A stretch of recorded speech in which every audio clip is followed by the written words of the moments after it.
अगाडिको सानो क्लिप हेरेर नि थाहा पाउनु भयो होला कि आज हामीले के खाजा खाएका थियौं भनेर। सो हेलो एभ्रीवन, नमस्ते and welcome to my another video. It's me Pratima Shrestha. प्राय सबैको घरको समस्या भनेको बिहान के बनाउने, बेलुका के बनाउने र दिउँसोमा खाजा के खाने र कसले बनाउनेमा हुन्छ जस्तो लाग्छ।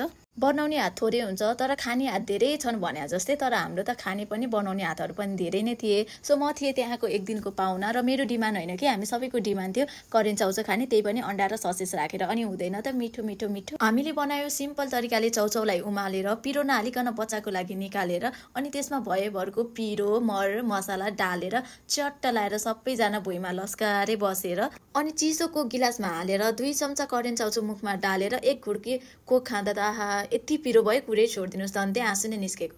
एक्लै हुँदाखेरि मिठो नलाग्ने अनि ग्रुपमा हुँदाखेरि आँसु निकालेर भए पनि खान मन लाग्ने।